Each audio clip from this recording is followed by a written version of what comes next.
സ്വന്തമായി കൃഷിഭൂമി ഉള്ളവരും PM കിസാന്റെ 6000 രൂപ ലഭിക്കുന്നവരും എല്ലാവരും തന്നെ കർഷക രജിസ്ട്രിയിൽ പേര് ചേർക്കേണ്ടത് അത്യാവശ്യമാണ്. ഇപ്പോൾ ഇത് സ്വന്തമായി തന്നെ ചെയ്യാനും സാധിക്കും. ഫാർമർ ലോഗിൻ പോർട്ടൽ വഴി ഇത് സ്വന്തമായി ചെയ്യാനും അല്ലെങ്കിൽ കോമൺ സർവീസ് സെന്റർ വഴിയോ അക്ഷയ കേന്ദ്രങ്ങൾ വഴിയോ ചെയ്യാനായിട്ടുള്ള വെബ്സൈറ്റ് ഓപ്പൺ ആയിട്ടുണ്ട്. ഇത് മുഖാന്തരം എളുപ്പത്തിൽ കർഷകർക്ക് ചെയ്യാൻ സാധിക്കുന്നതുമാണ്. നേരത്തെ ഇത് കൃഷിഭവനിൽ നേരിട്ടെത്തിയായിരുന്നു ചെയ്തുകൊണ്ടിരുന്നത്. അങ്ങനെ ചെയ്യുമ്പോൾ കൃഷിഭവനിൽ തിരക്ക് വർദ്ധിക്കുകയും അവിടുത്തെ മറ്റു ജോലികളിൽ തടസ്സം സംഭവിക്കുകയും ചെയ്തു. അതിന്റെ അടിസ്ഥാനത്തിലാണ് ഇപ്പോൾ ഈ പുതിയ മാറ്റം കർഷകർക്ക് വളരെ ഗുണപ്രദമായിരിക്കും. കർഷക രജിസ്ട്രിയിൽ പേര് ചേർക്കാനുള്ള അവസാന തീയതി അറിയിച്ചിട്ടുള്ളത് ജൂലൈ 31 വരെയാണ്. അതിനു മുമ്പായി തന്നെ എല്ലാ കർഷകരും ഈ കാര്യങ്ങൾ കൃത്യമായി ചെയ്യേണ്ടതാണ്. കൂടാതെ PM കിസാന്റെ 2000 രൂപയുടെ വിതരണം ജൂൺ മാസത്തിൽ ഉണ്ടാകുമെന്നുള്ള അറിയിപ്പുകളും ഉണ്ട്. നിലവിൽ 19 ഗഡുക്കളാണ്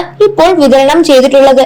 ഇത് നൽകാനുള്ളത് 20ാമത്തെ ഗഡുവാണ്. 20ാമത്തെ ഗഡുവായ 2000 രൂപയുടെ വിതരണം ജൂൺ മാസത്തിൽ ഉണ്ടാകാനാണ് സാധ്യതകൾ ഏറെയും. കർഷകർക്ക് പ്രതിവർഷം 6000 രൂപ വീതമാണ് ഇതിലൂടെ ലഭിക്കുന്നത്. കർഷകരുടെ ബാങ്ക് അക്കൗണ്ടുകളിലേക്ക് നേരിട്ട് തന്നെയാണ് ഈ തുക ലഭിക്കുന്നത്. അഗ്രിസ്റ്റാക് രജിസ്ട്രേഷൻ പൂർത്തിയാക്കാൻ നിലവിൽ ജൂലൈ 31 വരെയാണ് സമയപരിധി ഉള്ളത്. അഗ്രിസ്റ്റാക് ഫാർമർ ID എടുക്കുന്നതിന് കരമടച്ച സർട്ടിഫിക്കറ്റും ആധാർ കാർഡും ആധാറുമായി ലിങ്ക് ചെയ്തിട്ടുമുള്ള ഫോൺ നമ്പറുമാണ് പ്രധാനപ്പെട്ട കാര്യങ്ങൾ. ഇപ്പോൾ ഇത് അക്ഷയ കേന്ദ്രങ്ങൾ വഴിയും കോമൺ സർവീസ് സെന്റർ വഴിയും ചെയ്യാൻ സാധിക്കുന്നതുമാണ്. PM കിസാന്റെ തുടർന്നുള്ള ആനുകൂല്യങ്ങൾ തടസ്സമില്ലാതെ ലഭിക്കുന്നതിന് വേണ്ടിയാണ് ഈ കാര്യങ്ങൾ കൃത്യമായി ചെയ്യണമെന്നുള്ള അറിയിപ്പുകൾ ഉള്ളത്. PM കിസാന്റെ 20ാമത്തെ ഗഡുവിന്റെ വിതരണം തടസ്സമില്ലാതെ തന്നെ ലഭിക്കുന്നതുമായിരിക്കും. 19ാമത്തെ ഗഡു ലഭിച്ച എല്ലാവർക്കും തന്നെ 20ാമത്തെ ഗഡുവിന്റെ വിതരണവും ഉണ്ടായിരിക്കുന്നതായിരിക്കും. എന്നാൽ തുടർന്നും ആനുകൂല്യങ്ങൾ ലഭിക്കുന്നതിനാണ് കർഷക രജിസ്ട്രിയിൽ പേര് ചേർക്കണമെന്നുള്ള നിർദ്ദേശങ്ങൾ വന്നിട്ടുള്ളത്. കൂടാതെ കർഷകർക്ക്